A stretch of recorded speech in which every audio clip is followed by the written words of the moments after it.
Happy Sunday. It's Jean here again. I'm going to work on an experiment today because we all like to experiment, I think. And sometimes I get my supplies out and I know where I'm going, and other times I don't. Well, I think today's one of those I don't. So we're going to go from there. I did want to show you something. We're going to have these on sale this week. I purchased inks and re-inkers from this company because I loved it. Everything they made was biodegradable, totally safe for children, for animals, for people, for everything. And it was not all of it was manufactured in the United States. Some of it was manufactured overseas. However, everything they did met all of the standards for safety. Even the containers were biodegradable and recycled. So I loved it for those reasons. Unfortunately, they went out of business. They just couldn't get the support that they needed. So we sold all of the ink pads we had, but we did not sell all of the re-inkers. So we're going to be offering them this week, even though I'm going to hold a couple back for myself because I love using them for things other than re-inking pads. And we're going to have them on sale for $1 a piece. So I would suggest that you stock up. We have some great colors. This is called blotter green. I believe we have some walnut and a couple other colors. So take advantage of it. You know, it's a great buy. They'll arrive in a sealed bag so they won't leak, which they don't anyway, but just to be safe. And take advantage of that bargain, okay? All right, let's get started. So I have here a piece of wood, and I've been playing with it with some inks and some sprays and just different things to see what I could come up with. But I realized that I really like the natural color, and especially if I'm going to use some Prima flowers with it. Doesn't that look beautiful? It's just so easy on the eye. It's so soft. And it is rustic, but yet it has that beautiful floral as well. So I'm pretty happy with that. Anyway, the only thing I don't like is the flower has some glitter on it. Well, that's easy enough to fix. So we're going to go ahead and fix that by adding some Prima paints. These paints are amazing. They have inspired me all month, and I'm just loving using them. That one's being a little difficult to open. I sealed them so well. I can't get them open now.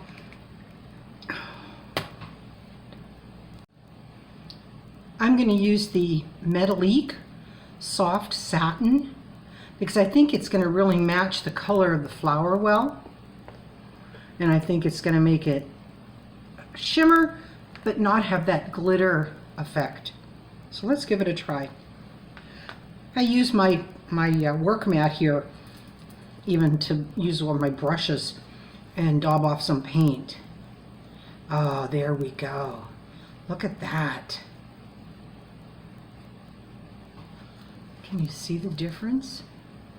So we're knocking down some of that glitter, but we're still leaving that really rich, wonderful color. Yummy. I'm loving it. And the nice thing is, I like this because you don't want to give it full coverage. You want to let some of the underlayer colors show through. We could have used a modeling paste or a gesso to work this out as well. But I kind of like using the paint direct because it's just soft. So there you go. What do you think of that? I always try and make sure that I close my bottles and my jars immediately after using them because there's nothing worse than having stuff dry out on you. So now that we've done this, I have a few other flowers that I might want to work with. Now these are way bright. You can see that. And they're darling and they're so cute. But again, for this, I like the color, but I think it's just a little bit too brash for the wood. Do you agree? So, again, it's an experiment, and I'm also going to open up my package because I have another of the same color here left in the pack. So I think I'm going to experiment on the back of these flowers and see what I can do with the color. You know, we don't have to ruin things by, doing something right on the front of what we're going to have show in our work. Always go ahead and try and find a spot where you can see what you can come up with that won't make mistakes on the final finished product. Oh, look at that. we're getting some of that show through. I hope you can see that, of the pattern and a tiny bit of the color, but it's not as sharp. I think it's going to go pretty well with this piece here. I hope you agree. So I'm going to turn it over and we're going to start. Now I'm going to show you this over here because I'm using my mat to help blend my paints. Okay, here we go. I'm loving this. This is so fun, seeing the transformation. Again, it's just kind of knocking off that sharp color and giving it a softer, even a fall tone, you know, to kind of go with the wood. And I'm still liking summer, and it's, by the way, 110 degrees here in Phoenix, so it's not fall, anywhere near fall for us yet. Sometimes we've actually had over 100 degrees on Halloween. I hope that isn't going to be the case this year, because by the end of August, beginning of September, we're pretty tired of it, let alone at the end of October. Yikes. Okay, so here we go. We've got a little bit of that wonderful color, that turquoise color, still showing through, but it's much softer. Oh, I see a piece of glitter there. I want to cover that. Yeah, even when you paint with this, you're going to see the chunks of the glitter. It might shine a little bit, but again, it's not going to be so powerful. It's not going to be so brash. Now I have another flower here, and I'm debating, should I go with pink or should I go with the blue? Because again, I'm going to have some of that color come through. So I was thinking the blue, but maybe I should go with the pink, because when I paint it, I'm going to get that other entry of color into this, which I think would be quite nice. So let's try that. Again, using my mat as my palette. I have probably 5 palettes, and I'm just lazy. I just use what I have handy. So it's it's not like I don't have enough supplies and containers and, you know, travel bags and all those things, but it's just that when I'm ready to go, I'm ready to go, so I don't drag everything out all the time, and I'll just use what I have handy. And that's okay, you know? When we're motivated, we move on it, right? I think that sometimes that's the overwhelming part for so many of us, that, it's, well, I really would like to do this. Oh, but that means I have to go and get this out, and I have to cover the table, and I have to do that, and you don't. You know, if you have just a few basic items, and you know where your paintbrushes are and your paint, then you're probably okay to go. Ah, look at that. Isn't that lovely? I'm really liking it. Can you see the little bit of shimmer and shine? This is such a simple project. I think I'm going to leave it at 3. I don't know, which way do you think it looks better? I'm going to add a hanger to the back of it, of course.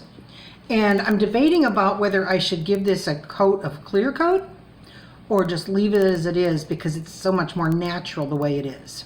But let's do one more thing before we place anything down here. Let's take some of our same paint and let's just see what happens when we apply it to the wood. Do you see that? That might be a bit too much.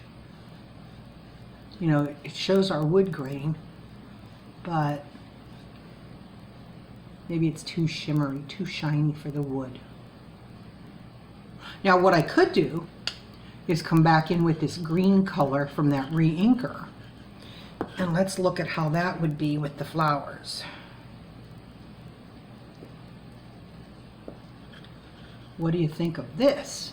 This is what I'm talking about right in here. That would give it that same kind of earthy feel.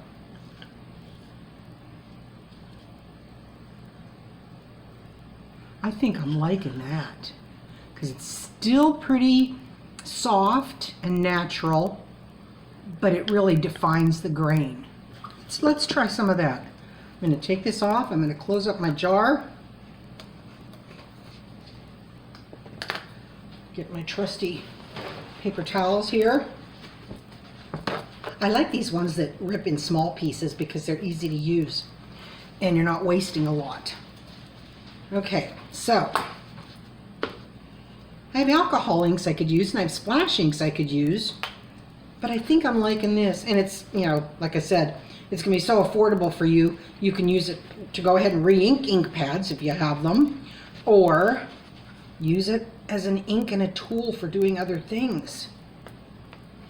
You know, if you go out and you buy a jar of ink, we know how much that costs. They're a bit of a fortune. Okay, I'm just going to let that dry a little bit. Tie it here and see. Okay, so we're going to come back onto our plain side. And, you know, the wood has two different grains. It has the rings of the tree or the branch naturally, but then it has the marks of the saw that went through it. So you have two different things going on there. And I think I should go with the grain of the saw when I do this. Oh yeah, look at that. You see it? That's great. I like that. Not too much. I want to keep it pretty soft,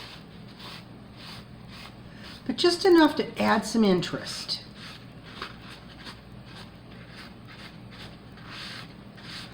And all I did was that $1 bottle of inker that you'll be able to buy, a paper towel, and look at the effect. Wow, I'm loving it.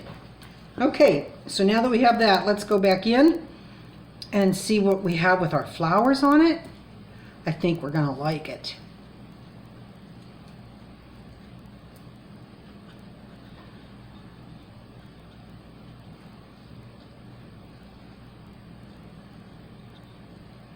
Are you with me on that? I'm going to attach a piece of jute so it'll be more natural. And we'll have a beautiful hanging gift for someone. This would be pretty to give as a gift, obviously. You could hang it on a wall. This could even be an ornament on the tree. Wouldn't that be nice? Maybe if you had a little bit of a smaller piece of wood and use the same kind of idea and then create a hanger for it, that would be a fabulous gift for a Christmas tree. Thanksgiving, you know, you could do these in different colors. You could go ahead in with that ginger color. That would make it really beautiful too. Maybe more of a fall feeling to it. For Christmas, you could use Christmas colors or whatever your decor is at that time of year. I really like this. So I'm going to glue these down and I'm going to go ahead and come back with a hanger, and I'll be back to see you once I do that. Okay, I have my glue ready. We're going to be gluing the flowers down, and I am using hot glue. I think that's going to hold a little better between having the paper and the wood. I think it needs at least this, or maybe E6000 if you have that. I think they'll both hold equally as well. I wouldn't use a white glue for this because I think they might fall off. And I try to layer the flowers underneath each other so that they pop a little bit and yet overlap. So you can see there how they're overlapping a little bit. So it could be vertical. Yeah, it could be horizontal. You go any way you want with it.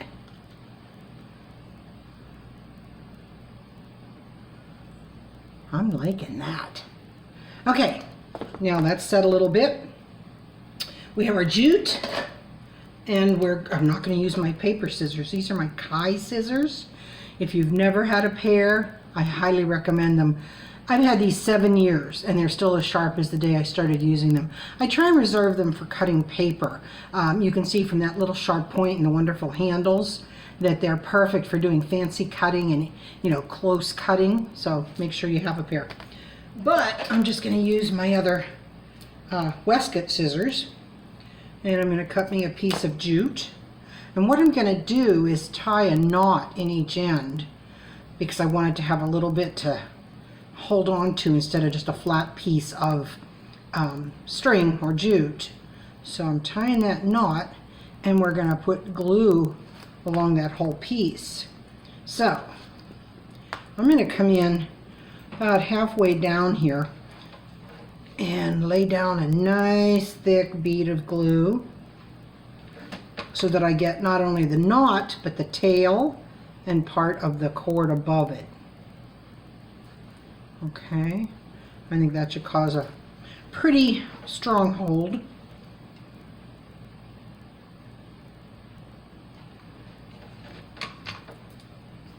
Don't you love all those little strings?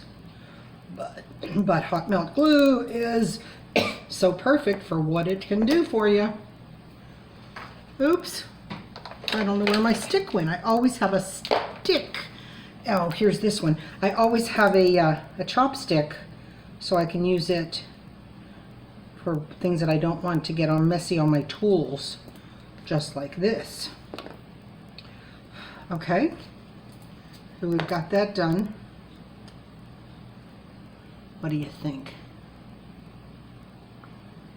It's going to look pretty hanging on a wall. Now, if you were going to use this for an ornament, you see how I have that about halfway down on the back? You wouldn't want to do that because see it falls forward. So you'd want to put your cord up at the top of the piece, and you'll see that, you know, then that way it doesn't fall forward if it's glued up here. Okay? All right, don't forget to sign your work. Every piece you do is a treasure. It'll be a treasure to someone in the future. It can be a gift that someone's gonna keep forever and ever. So sign your work and date it. You know, those are the things that we look back on and we smile and say, gosh, I'm so glad that Aunt Emma made that. So there you go. I hope you like my little project today. Quick, easy, simple, but I really like the results. Okay, take care. Have a great Sunday. Bye-bye.